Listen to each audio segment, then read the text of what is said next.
سب سے پیشتر ہمارا آقا نامدار امام زمان مالک دو جہان نور برحق نور مولانا شاہ کریم الحسین امام کے مبارک نام پہ صلوات اللہم صلی علی محمد و آل محمد۔ دیندارو، جب ہم روحانی مجلس میں آتے ہیں تو جہاں ہم اپنی ایک رسم اور ایک مذہبی ضرورت پوری کرتے ہیں، وہاں اس کے ساتھ ساتھ ہم کچھ سبق حاصل کرتے ہیں، کچھ تعلیم حاصل کرتے ہیں، کچھ نصیحت حاصل کرتے ہیں، اور یہ ایک ایسا موقع ہوتا ہے کہ جس میں ہم اس دنیا اور اس دنیا درمیان رابطہ کرنے، ان کے درمیان کچھ مطابق کی باتیں کرتے ہیں۔ اگر ہم اس دنیا کی آبادی کی بات کرتے ہیں، آخرت کی آبادی کی بات کرتے ہیں، تو آخرت کی آبادی دنیا کی آبادی دنیا کی ہماری زندگی سے مختلف نہیں ہے، سے آزاد نہیں ہے۔ ہماری وہ دنیا، ہماری اسی دنیا میں ہمارے کچھ، ہمارے اخلاق، ہمارے احسان، اسی سے وہ دنیا بنتی ہے۔ اس لیے ہماری توجہ اس دنیا میں اپنے آپ کو بنانے، اپنے آپ کو درست بنانے کی طرف ہونا چاہیے۔ خدا نے انسان کے میں ایک بہت ہی اہم فرمایا ہے قرآن حکیم میں کہ لقد خلقنا الانسان فی احسن تقویم، ہم نے انسان کو بہتر تخلیق کیا ہے، ہم نے انسان کو بہترین تخلیق کیا ہے۔ کائنات میں جو اللہ کی مخلوق ہے، یا یوں کہہ لیجیے جتنی مخلوق کے بارے میں اب تک کی معلومات ہے، جس کے بارے میں انسان مان سکا ہے، اس میں آپ کے لحاظ سے اور خدا کے فرمان مطابق جو بہترین مخلوق ہے، جس میں کائنات کی تمام تخلیق کا خلاصہ، تمام تخلیق کا نمونہ موجود ہے، وہ انسان ہے۔ انسان کو مائکروکازم کہتے ہیں، اس کائنات مائکروکازم کہتے ہیں، یعنی یہ کائنات عالم کبیر ہے، بہت بڑی ہے، بہت بڑی کائنات ہے، مگر انسان کو اس کائنات کا نچوڑ کہتے، اس کو عالم صغیر کہتے، یعنی یہ کائنات اپنی تمام تر خوبیوں کے ساتھ انسان کے اندر موجود ہے۔ انسان اندر ہمارے اس وجود میں ہمارے کتنے درجات، ہمارے کتنے مراحل ہیں۔ کیا وجہ ہے؟ انسان کبھی بہت اچھا ہوتا ہے، انسان کبھی بہت برا ہوتا ہے۔ انسان کی آنکھ میں، انسان کے دل میں، انسان کی تھنکنگ، انسان کے بیہیویئر میں اتنا زیادہ فلکچویشن کیوں ہے کہ آدمی سے ملنا بھی، آدمی سے بچنا بھی، آدمی فرشتہ ہے، آدمی شیطان بھی۔ آپ کو فرشتہ دیکھنا ہے تو بھی انسان میں ملے گا، آپ کو شیطان دیکھنا ہے وہ بھی انسان میں ملے گا۔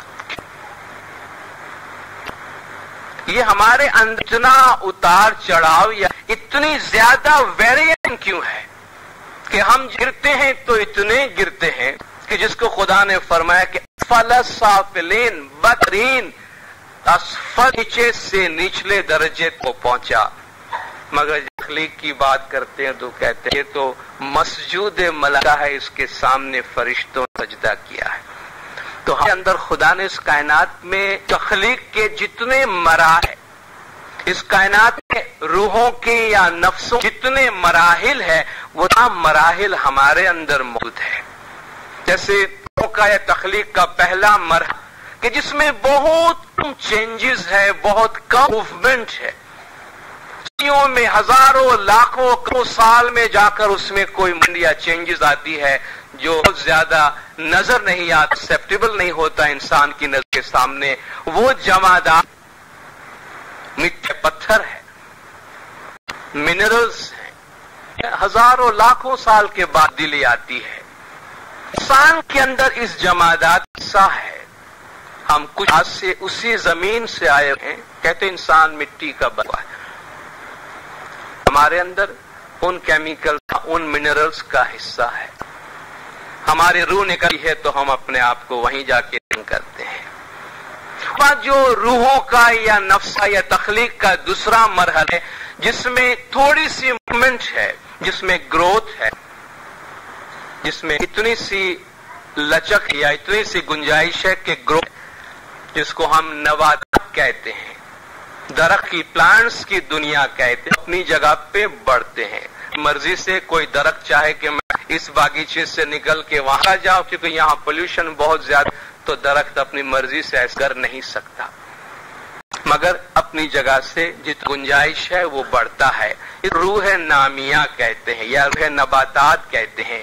ہمارے وجود میں وہ نفس نامیہ یا نفس نباتات موجود ہے، کیونکہ ہم بھی درختوں کی طرح کو ہوتے ہیں، ہم درختوں کی طرح بڑھتے ہیں اور پھیلتے ہیں۔ یہ دوسرا درجہ جو ہمارے اندر موجود ہے۔ اس کے بعد تیسرا مرحلہ روح یا نفسوں کا ہے، وہ نفس حیوانی ہے، جس میں منرلز کے ساتھ ساتھ نباتات کے ساتھ ساتھ اس میں تھوڑی سی فریڈم ہے، اس میں تھوڑی سی آواز ہے، اس میں موومنٹ کی گنجائش زیادہ ہے، مگر اس کی اپنی ایک لمٹ ہے۔ وہ خواہشات کی دنیا ہے، انسٹنکٹ کی دنیا ہے۔ انسان اس لحاظ سے ہم کہتے ہیں انسان حیوان ہے، مگر ایک درجہ بہتر حیوان ہے۔ ہمارے اندر حیوان بھی موجود ہے، ہم بیسیکل حیوان ہیں، سب اپنی جگہ پہ کبھی کبھی انسان بن جاتے ہیں۔ جو چوتھا مرحلہ ہے ہمیں انسان بناتی، وہ انٹیکٹ ہے، روح ناطقہ ہے، انٹیلیجنٹ ہے، نفس ناطقہ ہے، جو انسان کو خیر اور شر کے درمیان، اچھائی اور برائی کے درمیان تمیز کرنا سکھاتی۔ اس لیے انسان کے واسطے ریوارڈ اور پنشمنٹ ہے، کیونکہ انسان کو اپنی مرضی سے اچھائی اور برائی کے درمیان فیصلہ کرنے کا اختیار دیا گیا ہے۔ اگر کوئی کتا آپ کو کتا ہے تو اس کو آپ کورٹ میں لے جا کے اس کیس نہیں کرتے، چونکہ بولے میرا نام یہ تھا، تم کو تو سنبھالنا۔ کتا آدمی کو کاٹتا ہے تو کوئی خبر نہیں ہے، لیکن اگر انسان کتے کو کاٹے، انسان کسی کو کاٹے تو وہ نیوز بن جاتی، اس نے غیر ذمہ دارانہ ایک ایسا کام کیا جو انسان کو زیب نہیں دیتا تھا۔ تو جو چیز انسان کو انسان بناتی ہے اور حیوان سے ممتاز کرتی ہے وہ انٹلیکٹ ہے، وہ عقل ہے، اور یہ عقل علم کا تخت ہے، یہ عقل علم کا گہوارہ ہے، یہ وہ ہے جہاں خدا اسے علم دے ہے، اور وہ علم ہے جس کی وجہ سے انسان نہ صرف تمام حیوانات سے، تمام مخلوقات سے ممتاز ہوتا ہے، بلکہ تمام مخلوقات پہ حکمرانی کرتا ہے۔ خدا نے جب فرشتوں کو حکم دیا کہ آدم آگے سجدہ کرو، آپ دیکھیں اس میں ایک بہت ہی بڑی فلسفیانہ بات ہے۔ خدا نے فرمایا کہ وَإِذْ قَالَ رَبُّكَ لِلْمَلَائِكَةِ إِنِّي خَلَقْتُ بَشَرًا مِّن طِينٍ، فرشتوں سے خدا نے فرمایا کہ مٹی سے بشر بنانے والا ہوں، فَإِذَا سَوَّيْتُهُ، جب میں اسے بنا لوں، وَنَفَخْتُ فِيهِ مِن روح، اس میں اپنی روح ڈال دوں، سب اس کے آگے سجدہ کرتے ہوئے جانا۔ اور خدا نے فرمایا وَعَلَّمَ آدَمَ الْأَسْمَاءَ كُلَّهَا، اللہ نے آدم سارے نام سکھائے۔ یہ علم دینے کی بات ہے، خدا نے انسان کو آدم کو نام سکھائے، ثم عرضه على الملائکۃ، پھر فرشتوں سامنے رکھا کہ بتاؤ تمہارے پاس یہ نالج ہے جو ہم نے انسان کی ہے؟ انہوں نے کہا نہیں۔ تو جو چیز انسان کو افضل بناتی ہے تمام کائنات پہ، وہ حکمت ہے، نالج ہے، وزڈم ہے، اور اس جگہ انٹیلیکٹ ہے، اس کی جگہ عقل ہے،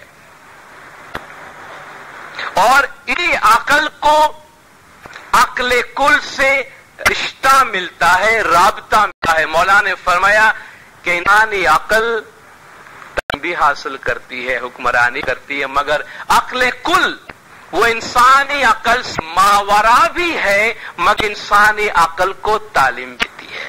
تو ہماری جو یہ نفس ناطقہ یا روح ناطقہ ہے، جو ہمیں اس قابل بنا دے کہ ہم تمام مخلوقات سے ہوتے ہیں جس سے ہم علم کرتے ہیں، اس کا رابطہ اپنے سے بالاتر روح کی طرف روح قدس کے ساتھ ہے، جہاں سے ہم تعلیم لیتے ہیں۔ اور انسان کی یہ انٹیلیجنس، انسان کی یہ عقل اپنی مرضی سے اپنی جگہ پہ کامل نہیں ہے، اپنی جگہ پہ مکمل نہیں ہے، تو تعلیم کی ضرورت پڑتی ہے۔ اس کو اچھائی اور برائی کی تمیز اختیار کر کی کیپیبلٹی تو ہے، مگر کیا اچھا ہے اور کیا ہے، اس کی تعلیم اس کو اوپر سے دی جاتی ہے۔ اس لیے انسان ہمیشہ ہدایت کا محتاج ہے، اس لیے انسان ہمیشہ ہادی کا محتاج ہے، انسان ہمیشہ وحی کا محتاج ہے۔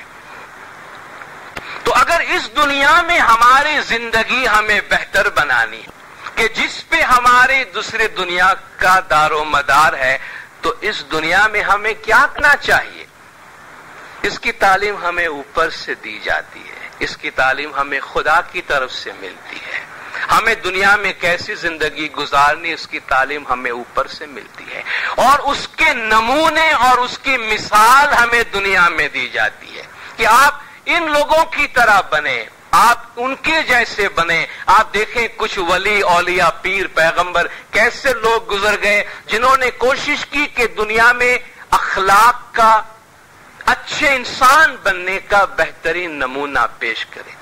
حضور اکرم کے بارے میں خداوند تعالیٰ نے فرمایا کہ لقد کان لکم فی رسول اللہ اسوۃ حسنہ، تمہارے لیے حضور کی ذات میں بہترین نمونہ ہے۔ کیوں کہ خدا نے فرمایا وَإِنَّكَ لَعَلَىٰ خُلُقٍ عَظِيمٍ، بے شک ہم نے آپ کو اخلاق کے بلند مرتبے پہ رکھا ہے، اخلاق کے بلند مرتبے پہ رکھا ہے۔ جس ہستی کو سارے جہان کے واسطے ایک مثال اور نمونہ کے واسطے پیش کیا گیا ہے، انہوں نے اپنی یہ زندگی کیسے بنائی اور ہمارے لیے کیا نصیحتیں اور کیا نمونے چھوڑے ہیں۔ آج ہم ایسی کچھ بنیادی باتیں کریں گے جو کچھ حضور اکرم کی زبانی ہے اور آپ کی تعلیم کے مطابق ہے، اور آپ نے فرمایا کہ میرے پروردگار نے مجھے یہ چند باتیں عمل کرنے کے لیے حکم فرمایا ہے کہ تم ان پہ عمل کرو۔ یہ 9 باتیں ہیں، اور ان 9 باتوں میں سے آج اگر ہم کوئی ایک چیز اپنے ساتھ لے جا سکیں، ہمیں کہاں سے شروع کرنا ہے؟ کہاں سے شروع کرنا؟ ایک پادری، دینی مبلغ جو پوری زندگی لوگوں کو تعلیم دیتا رہا، لوگوں کو نصیحتیں کرتا رہا، وعظ کرتا رہا، سرمنس دیتا رہا، وہ جاتے جاتے بھی وعظ لکھ کر گیا، جاتے جاتے بھی اپنی قبر پہ ایک بڑا پتھر لگا گیا، سٹون کے اوپر ایک وعظ لکھ کے گیا کہ میرے پڑھنے کے بعد، میرے مرنے کے بعد بھی لوگ میرا وعظ سنتے رہے۔ مگر بہت حکمت کی بات اس نے کی، اس نے کہا جب میں جوان تھا میرے ایمبیشنز بہت ہائی تھے اور میں اپنے آپ کو بڑا ہوشیار سمجھتا تھا۔ انسان جو عمر میں آگے جاتا ہے تو اسے اپنی خامیوں، کمزوریوں کا، اپنی لیمیٹیشنز کا اندازہ ہوتا ہے۔ جیسے جیسے آگے جاتا ہے سمجھتا ہے کہ میں کچھ بھی نہیں جانتا۔ کہتے جوانی میں نے یہ سوچا کہ میں سارے دنیا کو بدل کے رکھ دوں، تو میں نے ایک ایسا پروگرام شروع کیا کہ میں سارے جہان کو چینج کر دوں۔ تو مجھے پتا چلا کہ دنیا میں کوئی میری بات سننے والا نہیں ہے اور کسی کے پاس اتنی فرصت نہیں ہے کہ میری بات سنے، اور یہ بات میرے لیے ناممکن ہے کہ میں سارے جہان کو چینج کروں۔ کافی عرصے کے بعد مجھے یہ خیال آیا کہ میں نے غلط جگہ سے شروع کیا۔ میں نے سوچا چلو کیوں نہ دنیا والے میری بات نہیں سنتے ہیں تو میں اپنے ملک کو تبدیل کر دوں۔ تو میں نے اپنے ملک کے واسطے پروگرام بنایا، اپنے ملک والوں کو نصیحت کرنا شروع کی، مگر پتا چلا کسی کے پاس ٹائم نہیں ہے اچھی باتیں سننے کے لیے، میرا وقت ضائع ہو رہا تھا۔ میں نے سوچا کہ چھوڑو، اگر ان کو نہیں پڑھی ہے تو مجھے کیا پڑھی ہے، میں کیوں نہ اپنے محلے سے شروع کروں۔ جب میں نے محلے والے کو اچھی باتیں کرنا شروع کی تو جن کے تعلقات میرے ساتھ اچھے تھے وہ بھی برے ہو گئے کہ یہ کہاں ہمارے پیچھے پڑ گیا، یہ کیا اپنے آپ کو سمجھتا ہے۔ تو میں نے سوچا بھائی چھوڑو، محلے والے کو، اپنے گھر والے کو ٹھیک کرتا ہوں۔ تو میں نے اپنے گھر والوں کو نصیحتیں کرنا شروع کی، چلو ہم کچھ اور کوئی نہیں تو اپنی فیملی کو درست بنا لیتے ہیں۔ کہا میری فیملی والے پاس بھی ٹائم نہیں تھا کہ میرے پروگرام پہ عمل کرے۔ تو کہتا ہے اینڈ آف دا لائف، آخر میں جا کے مجھے احساس ہوا کہ میں نے غلط جگہ سے شروع کی. Start with your self. کہ اگر میں اپنی ذات سے شروع کرتا، مرتے وقت مجھے یہ خیال آیا کیوں نہ میں اپنی ذات سے شروع کروں، کہ اگر میں یہ سارے تعلیمات بجائے دنیا والوں کو دینے کے اگر میں اپنی ذات پہ اس کو اپلائی کرتا، میں اپنے آپ کو پریکٹیکلی درست بناتا، تو مجھے دیکھ کر میرے گھر والے درست ہوتے ہیں. میرے گھر والوں کے انفلوئنس سے شاید میرا محلہ درست ہوتا، اور میرے محلے کے انفلوئنس شاید میرے شہر پہ، میری کنٹری پہ پہنچتا، اور اس طرح شاید میں دنیا پہ پھیل جاتا. آپ دیکھیں حضور اکرم کا پیغام کیسا ہے. نبوت کا اعلان ہوتے ہی سارے جہاں والے کو پیغام نہیں پہنچایا، اس سے پہلے اپنے آپ پہ اپلائی کیا. نبوت نازل ہونے کے بہت پہلے، نبوت 40 سال کی عمر میں آئی ہے، مگر یہ شخص نوجوانی سے امین اور صادق کے نام سے معاشرے میں مشہور ہے. معاشرے میں مشہور ہے، اپنے اخلاق کے لحاظ سے پہلے ہی مشہور ہے. پولیٹیکلی لوگوں نے ان کو ایکسپٹ نہیں کیا، مگر کسی نے محمد کے اخلاق پہ کبھی انگلی نہیں اٹھائی. وہی مکہ والے جو حضور اکرم کی جان کے دشمن ہو گئے تھے، اس کی وجہ یہ تھی کہ ان کا جو سسٹم بنا ہوا تھا، جو پاور کا سسٹم بنا ہوا تھا، وہ ڈسٹرب ہو رہا تھا. انفلوئنشل لوگوں کے ہاتھوں سے پاور جا رہا تھا، کیونکہ وہ ایکوالٹی کی بات کر رہے تھے، اس لیے ان لوگوں نے ان کو وہاں ٹکنے نہیں دیا. مگر وہی مکہ والے جو آپ کی جان کے دشمن تھے، جب حضور مکہ چھوڑ کے گئے ہیں تو آپ کے پاس مکہ والوں کی امانتیں پڑی ہوئی تھی. کہا اس شخص کے پولیٹیکل ویوز اچھے نہیں ہیں، مگر اخلاق میں اس سے اچھا آدمی کوئی نہیں ملے گا. امانت رکھنی ہے تو اسی کے پاس رکھنا، یہ خیانت نہیں کرے گا. لوگوں کے مال حضور کے پاس پڑے ہوئے تھے. حضور جاتے ہوئے مولا علی علیہ الصلوۃ والسلام کو دے کر گئے کہ میرے پیچھے سے جن جن کی امانت ہے ان کو لوٹا دینا. تو آپ نے دیکھا کہ کہاں سے شروع کرنا ہوتا ہے. ہم میں سے ہر ایک اگر اپنی ذات کو تھوڑا سا درست کرنے کی طرف توجہ دیں تو یہ دنیا بہت اچھی جگہ ہو سکتی ہے. یا یوں کہیے کہ اس وقت ہم دوسروں کو درست کرنے میں جتنی زیادہ انرجی ہم اپنی ویسٹ کر رہے ہیں، دوسروں پہ کمنٹس دینے میں جتنی زیادہ ہم اپنی انرجی صرف کر رہے ہیں، اس کا 100واں حصہ، اس کا 1% بھی اگر اپنی ذات کو درست کرنے میں کنسنٹریٹ کرے یا اپنی خامیوں کو ڈھونڈنے میں تھوڑی سی انرجی صرف کرے، ہم ایک بہت بہتر دنیا بنا سکتے ہیں. تو حضور اکرم نے فرمایا کہ میرے اللہ تعالیٰ نے، میرے پروردگار نے مجھے 9 باتوں کی وصیت فرمائی. اوصانی ربی 9، میرے پروردگار نے مجھے فرمایا ہے کہ ان 9 باتوں پہ تم عمل کرو. اور ہم دیکھیں کہ ان 9 خوبیوں میں سے، 9 تعلیمات میں سے کتنی ہے کہ جن پر ہم کچھ عمل کر سکتے ہیں. پہلی بات یہ ہے کہ خدا نے فرمایا کہ پوشیدہ اور کھلے عام دونوں صورتوں میں اخلاص سے کام لوں. پوشیدہ اور کھلے عام دونوں صورتوں میں اخلاص سے کام لوں. اخلاص یعنی سنسیئرٹی، پیورٹی، انٹیگریٹی، جس میں کوئی ملاوٹ نہ ہو. عام طور پر ہم زبان سے جو کہتے ہیں اس کا ہمارے دل سے کوئی تعلق نہیں ہوتا. ہمارے دل میں جو کچھ ہوتا ہے وہ ہماری زبان پہ نہیں آتا. اسے منافقت کہتے ہیں، ہپوکریسی کہتے ہیں، جو کافر سے بھی خراب ہے کہ اس نے تو اعلانیہ خدا کے دشمنی و جنگ کا اعلان کیا، تم تو زبان سے مسلم ہو اور دل کے کافر ہو.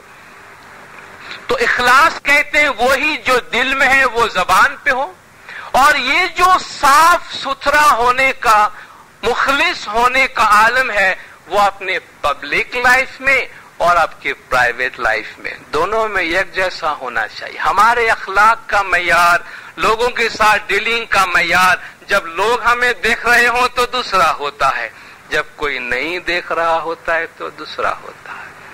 کیوں؟ اس لیے کہ شاید ہم یہ سمجھتے ہیں کہ یہاں لوگ ہمیں دیکھ رہے ہیں، جب ہم پرائیویٹ لائف میں ہوتے کوئی ہمیں نہیں دیکھ رہا. خدا تو وہاں بھی دیکھ رہا ہے. مذہب کا، دنیا کے ہر مذہب کا بڑا معمولی سا یہ سادہ اصول بتاتے ہیں، جو بھی خدا میں مانتا ہے وہ یہ ضرور مانتا ہے خدا تم کو 24 گھنٹے دیکھ رہا ہے، تم ہمیشہ خدا کے سامنے موجود ہو، اپنی کوئی حرکت نہیں چھپا سکتے ہو، تو پھر کیا وجہ ہے کہ جب کوئی دیکھ رہے ہوتے ہیں ظاہر میں تو ہمارا برتاؤ دوسرا ہوتا ہے، جب ہم چھپے ہوئے ہوتے ہیں، خلوت میں ہوتے ہیں، تو ہمارا برتاؤ دوسرا ہوتا ہے۔ اسلام کا ایک مشہور خلیفہ گزرا ہے، اس میں بہت اچھی نصیحت موجود ہے۔ ہم میں سے بہت سے لوگ جو جماعت میں خاص طور پر خدمت کے اداروں میں ہیں، جہاں وہ سرکاری پیسہ استعمال کرتے ہیں، گرانٹ منی یوز کرتے ہیں، امام کا پیسہ، کمیونٹی کا پیسہ استعمال کرتے ہیں، ان کے لیے بڑا اچھا اس میں نمونہ نصیحت موجود ہے۔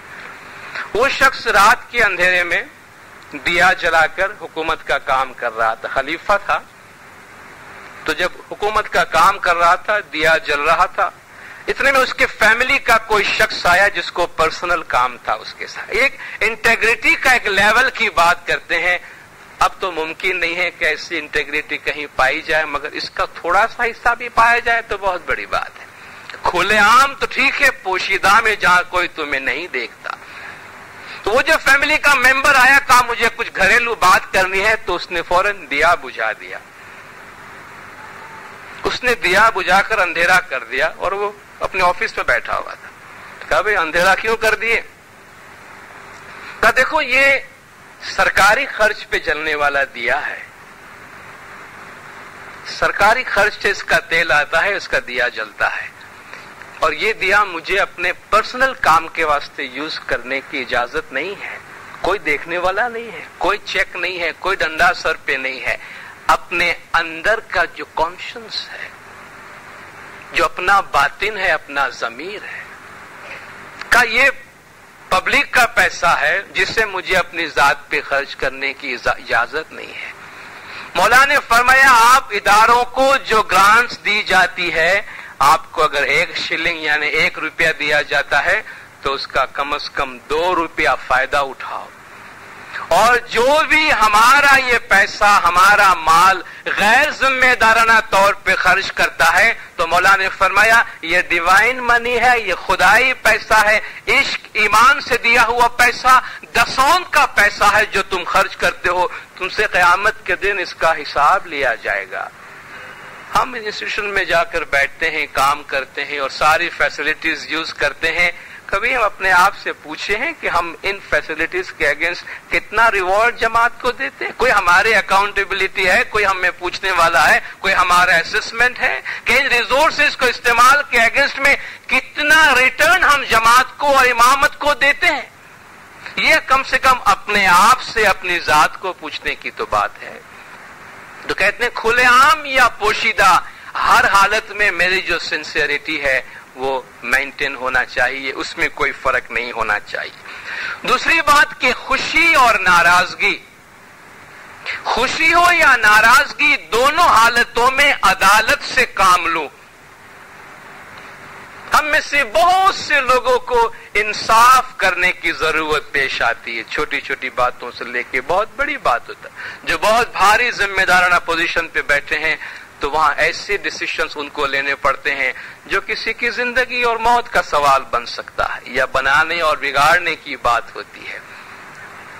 یہ جو فیصلے ہمیں دینے ہوتے ہیں، خدا نے فرمایا یا ایھا الذین آمنوا کونوا قوامین بالقسط شہداء للہ، اے ایمان والو اللہ کے لیے سچی گواہ دینے والے بنو، سچی گواہی دینے والے بنو، یا اللہ کے سچے گواہ بنو، ولو علی انفسکم او الوالدین او اقربین، اگرچہ یہ تمہاری گواہ تمہارے اپنے ذات کے خلاف جاتی ہو، تمہارے ماں باپ کے خلاف جاتی ہو، یا تمہارے رشتہ داروں کے خلاف جاتی ہو۔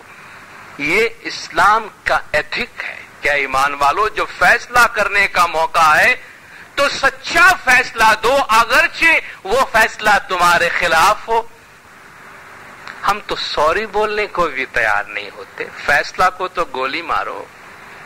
ہم اپنی غلطی پر آئی ایم سوری، بھائی مجھ سے بھول ہو گئی، میں غلط، آئی واز رانگ۔ ہم میں سے کتنے میں یہ گٹس ہے کتنے میں یہ خوبی ہے جو کہہ سکے کہ آئی واز رانگ، میں غلطی پر تھا؟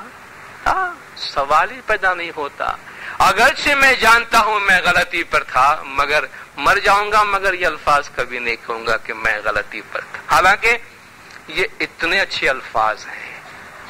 اس سنسار کو، اس دنیا کو درست بنانے میں عام طور پر ہم سمجھتے ہیں کہ آئی لو یو بہت اچھے الفاظ ہیں، شاید اس سے دنیا اچھی ہوتی ہے۔ یہ بہت استعمال ہو چکا دنیا میں، اب مس یوز ہو رہا ہے۔ اب آئی لو یو میں کچھ نہیں بچا ہے۔ اب سب جانتے ہیں کہ یہ کھوکھلا بن گیا ہے۔ اب آئی واز رانگ میرے خیال سے وہ زیادہ اچھا لفظ ہے جس کو استعمال کرنا چاہیے۔ اس سے کافی بہتر نتائج وجود میں آ سکتے ہیں۔ تو کہتے ہیں کہ جب تم انصاف کرو، تمہاری ذات کے خلاف ہو یا تمہارے ماں باپ کے خلاف یا تمہارے رشتہ داروں کے خلاف۔ ہم میں سے کس کو آج تک یہ اعزاز حاصل ہوا ہے کسی اہم جگہ پہ بیٹھ کر اپنی ذات کے خلاف کوئی فیصلہ دیا ہو؟ ناراضگی یا خوشی دونوں حالتوں میں انصاف سے کام لو۔ میں ایک جگہ پہ بیٹھا ہوں، دو پارٹی میرے پاس آئی کہ بھئی آپ بتائیں اس میں سے ہم کیا کریں۔ تو ظاہر ہے کہ فیصلہ جس کو میں پسند کرتا ہوں اس کے فیور میں ہوگا، سیدھی سی بات ہے۔ آج لوگوں کو ہمارے ایسے اداروں کی طرف جانے میں جرأت نہیں ہوتی ہے جو ہمارے فیصلے کرتے ہیں، کیونکہ ان کے ٹرسٹ جو ہے وہ ڈے بائی ڈے ایروڈ ہوتے جا رہے ہیں۔ حضرت امام نے فرمایا کہ the relationship between the جماعت and the institution should be that of trust and confidence۔ Trust and confidence نظر آنا چاہیے، نظر آنا چاہیے، انصاف ہوتا ہوا دکھائی دینا چاہیے۔ وہ صرف فلسفی میں نہیں رہنا چاہیے، انصاف ہوتا ہوا دکھائی دینا چاہیے۔ یہ دکھائی نہیں دینا چاہیے کہ ہمارے فیصلے میں ہمارے پسند اور ناپسند کا دخل ہے یا ہماری خوشی اور ناراض کا دخل ہے۔ اچھا اس نے تعلقات مجھ سے بگاڑے ہیں، اب دیکھتا ہوں بندہ کیسے ٹک سکتا ہے یہاں۔ سمپل سی بات ہے، یہ تو ہمارے روز مرہ کا اصول بن گیا ہے۔ حضور اکرم صلی اللہ علیہ وآلہ وسلم صلوات اللہ علیہ، آپ کے زمانے میں کسی خاتون نے جرم کیا تو لوگ پکڑ کے حضور کے پاس لے آئے کہ یا رسول اللہ اس نے فلان گناہ کیا ہے۔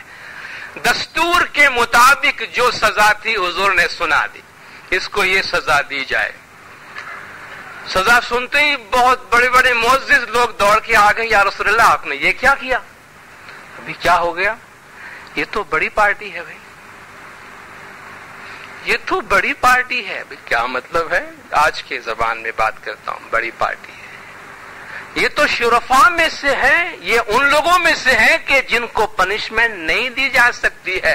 یہ پنشمنٹس تو غلاموں کے واسطے ہوتے ہیں، تھوڑی ایسے شرفاء کے واسطے ہوتے ہیں۔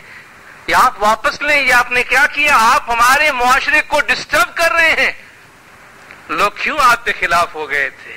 اس لیے کہ آپ جسٹس لا رہے تھے، آپ کے انصاف میں یہ دخل نہیں تھا کہ یہ میرا بیٹا ہے یا میری بیٹی ہے یا میرے خاندان والے ہیں یا رشتہ دار ہیں یا میرے دشمن ہیں یا میرے دوست ہیں۔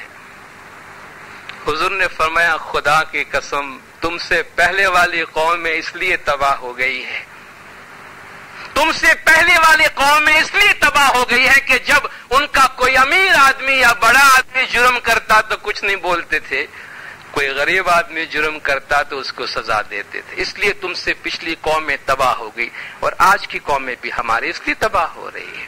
آج بھی ہم اس لیے انحطاط کا شکار ہیں کہ ہمارے سارے ویلیوز ختم ہو گئے ہیں، جنگل کے قانون میں زندگی گزار رہے ہیں۔ حضور نے فرمایا خدا کی قسم اگر میری بیٹی فاطمہ نے بھی ایسا کیا ہوتا تو میرا فیصلہ وہی تھا جو اس لیڈی کے واسطے میں نے دیا ہے، میرے فیصلے پہ کوئی فرق نہیں پڑتا۔ تو فرمایا آپ خوشی کے عالم میں ہے یا ناراضگی کے عالم میں ہے، آپ کی عدالت پر، آپ کے انصاف پر کسی قسم کا کوئی آپ کے احساس جذبات کا انفلوئنس نہیں ہونا چاہیے۔ احتیاج یعنی ضرورت اور تونگری یعنی میرے پاس ہے دولت مندی، دونوں حالتوں میں میں قناعت سے کام لوں، یعنی میں غریب ہوں یا امیر ہوں، مجھے ضرورت ہے یا میرے پاس بہت ہے، مجھے دونوں حالتوں میں قناعت کہتے ہیں صبر